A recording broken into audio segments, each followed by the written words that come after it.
박홍규 교수 따라 자본주의 벗어나기 6번째 순서를 시작하겠습니다. 오늘은 지난번 회에서 예고해드린 대로 박홍규 교수의 멋내기, 옷, 헤어스타일, 구두 이런 거 등에 대해서 알아보겠습니다. 30 이후 문득 인생이 무겁게 느껴질 때 구두도 싸구려 기성화를 사신는데 역시 잘 맞지 않아도 대충 신고 다닌다. 아니 구두보다 운동화를 즐긴다. 남의 집에 신발을 벗어두었다가 쓰레기통에 들어가는 순환도 몇 번이나 경험했다. 이게 전에 왜 그 박원순 시장이 신고 다니던 구두가 화제가 된 적이 있어요. 밑창이 다 다른, 뒷창이 다 다른. 그래서 그때 일부에서는 대부분 사람들이 감동을 받았지만 일부 그 보수당에서는 쇼다. 왜 그 잘 나가는 사람이 저런 구두 신고 다니느냐 했는데요. 박 교수가 비슷한 경우라고 그럴 수가 있어요. 이 양반이 돈이 없거나 그래서 그런 게 아니죠. 구두나 이런 거에 대한 관심이 없기 때문에 그냥 아무거나 신고 다니는 거예요. 그야말로 시장 구두, 시장 운동화를. 그리고 그래서 오죽이나 그 신발이 낡고 그랬으면은 그 남의 집에 가서 신발 벗어놓고 들어갔다가 얘기하고 나오면은 누군가가 그걸 쓰레기통, 이건 쓰레기구나. 그래서 버린 적이 많다는 거예요. 또 양말도 잘 신지 않는데요. 매일 쓰는 액세서리로서는 가방이 유일한데 대학 시절에 산 그것을 40년 이상 사용하고 있으니 그 가방 안쪽에는 내가 기운 바느질이 요란스럽다. 여기 보면 옷에 대한 얘기도 나와요. 외출복으로는 주로 할인 매장 같은 곳에서 싸구려 기성복을 사 입는데 마음에 들지는 않지만 어쩔 수 없다. 그러나 몸에 꼭 맞지 않아도 대충 입고 다닌다. 꼼꼼하게 치수를 챙기지 못해 언제나 헐렁하지만 그냥 입고 산다. 유행 따라 옷을 산 적은 물론 없다. 그런 헐렁한 옷을 슬로우 의복이라고 생각하고 산다. 지난번에 왜 슬로우 푸드 얘기했죠. 슬로우 의복이라고, 슬로우 클로즈, 느린 옷이라고 생각하고 산다는 거죠. 이게 지난 8월 25일 날 그 한겨레 신문에 난 그 박홍 교수 인터뷰예요. 여기 양반 복장 보면은 그냥 수수하죠. 본인 말대로 진짜 그 치수를 제대로 챙기질 않아가지고 조금 키수가 큰 것 같기도 하고 그렇습니다. 그 양반 말대로 자기는 머리도 안 감고 비누도 안 쓰고 그냥 물로 헹구는 정도고 수염 면도 제대로 해본 적 평생 제대로 해본 적이 없다니까 항상 이런 모습일 테고요. 하지만 이렇게 항상 밝게 웃습니다. 그러니까 겉의 외모를 전혀 신경 안 쓰고 자기가 좋아하는 이런 걸 하는 거예요. 이거 얼마나 대단합니까? 이 책 이게. 그러니까 남들이 뭐라고 그러든 간에 자기는 좋다는 거예요. 즐겁게 산다는 거예요. 난 딴 사람 의식하지 않고. 근데 저는 그렇게 생각해요. 이런 게 진짜 멋있는 거 아니에요? 여기 샤스에 무슨 유명한 명품 로고가 찍혀 있지 않다고. 여기 명품 로고가 찍혀 있지 않다고 멋이 안 나고. 여기 뭔가가 있으면은 멋이 있고 그런가요? 전 참 그런 부분을 이해할 수가 없어요. 물론 멋있는 마크가 있는 옷이면 좋겠죠. 명품이니까 비싼 만큼 그만큼 또 디자인도 좋을 것이고. 하지만 저는 이렇게 생각해요. 이 옷 속에 들어가는 옷을 입는 사람의 마음이라든지 이런 건 텅텅 비고 아무것도 없고, 그런데 여기를 명품으로만 채우면 이 사람 전체가 명품이 되느냐? 그건 아니잖아요. 근데 많은 한국 사람들이 그렇게 생각하는 것 같아요. 여기 명품이면은 이거 전체가 명품이 된다. 이렇게 생각하는 것 같아요. 그러니까 아래 위로 훑죠. 어디 매장이라든지 좀 좋은 매장 가면은 우선 아래 위로 훑는 거예요. 이 사람이 제대로 돈을 써 손님인가 하고 그렇게 다 웃게 되는 거예요. 대단히 한국적인 현상이에요. 근데 그런 한국적인 현상이 어떻게 생각하면 또 굉장히 자본주의적이에요. 돈 뜯기 좋잖아요. 너가 사람들한테 무시를 당하는 거는 명품 옷을 입지 않아서 그렇다. 이걸 사서 입어라. 비싸면 비쌀수록 좋다. 차도 보통 차 사지 말고 보통 차에 한 두세 배 값이 되는 이걸 사라. 독일차를 사라. 그래야 당신이 존경받는다. 이런 게 한국의 자본주의 문화예요. 누가 제일 좋냐고요? 그 비싼 거 수입해다 팔고 그러는 재벌이 제일 좋죠. 그러니까 참, 그래서 제가 이 박홍규 교수를 소개하는 겁니다. 그런 측면에서.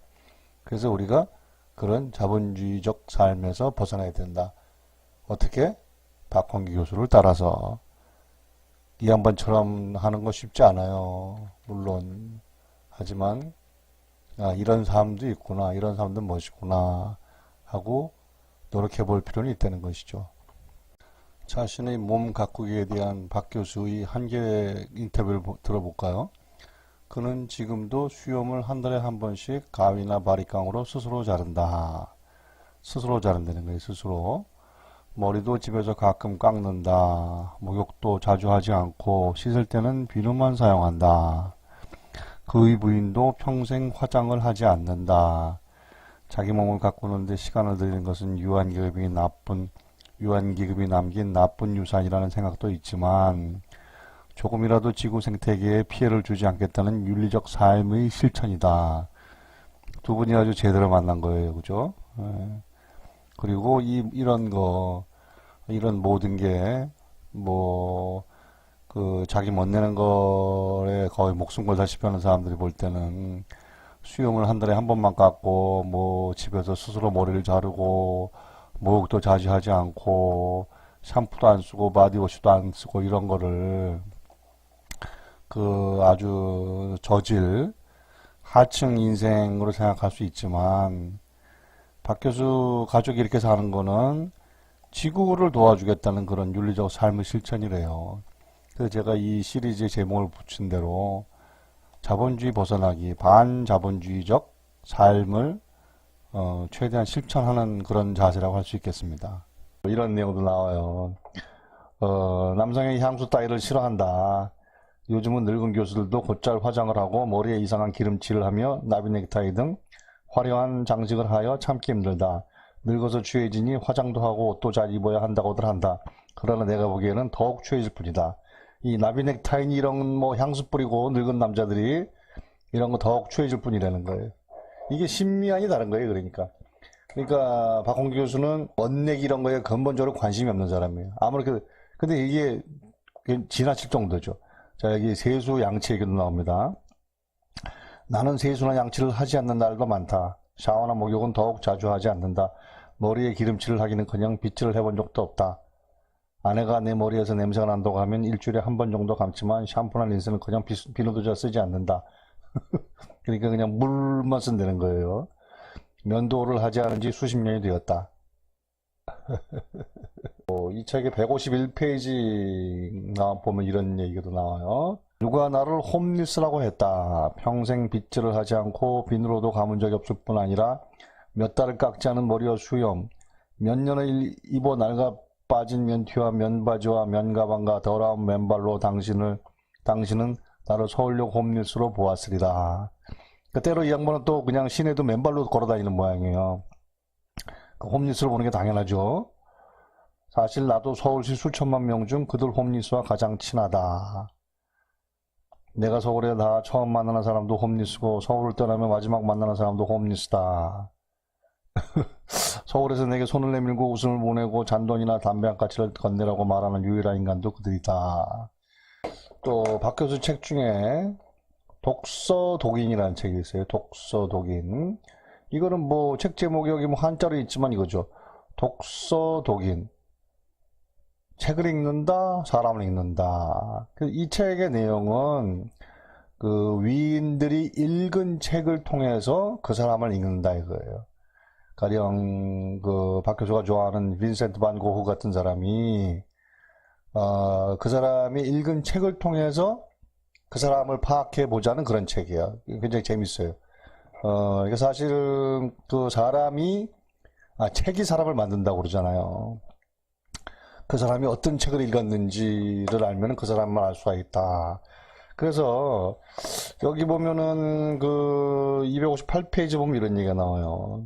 그러니까 한국 사람들이 굉장히 그 패션 이런 데 강한 사람들의 멋내기. 도대체 그 이유에 대해서 왜 한국 사람들은 이렇게 멋을 내고 명품을 좋아하고 차는 꼭 BMW나 벤츠 같은 거 타야지 우러러보고 임대 아파트, 임대주택에 살아도 차는 고급차를 몰고 폼을 잡고 싶어 하고 하는 게 여기 나와요.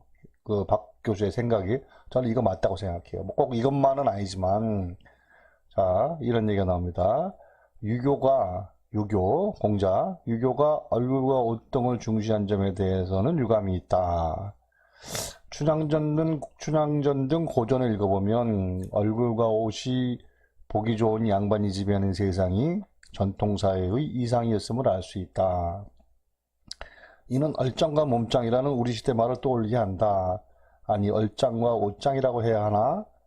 공자는 그야말로 보수적인 철학자였고 그래서 보이는 걸 굉장히 중요하게 생각했어요. 그래서 유교의 그 사람을 판단하는 기준으로 신원서판이라고 했어요. 신원서판. 신원서판이라는 게 글자 그대로 사람을 판단하는 기준이 뭐냐? 저기로 판단한다는 거예요.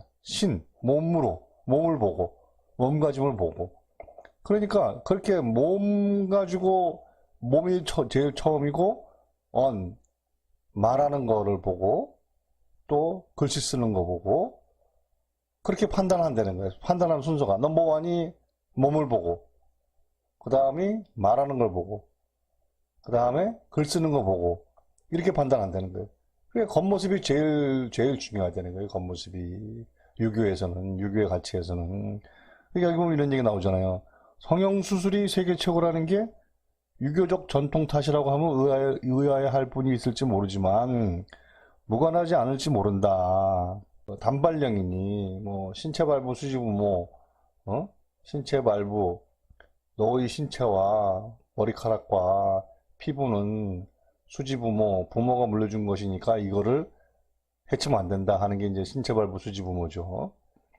오늘 6-1편에서는 외모 관심 제로주의라고 할 수 있는 박홍규 교수의 옷과 패션에 대한 그 태도, 반자본적 태도를 알아보고 그와는 달리 한국의 일반인들이 그 외모 관심주의는 유교에서 비롯되는 측면도 있다 하는 것까지 알아봤습니다.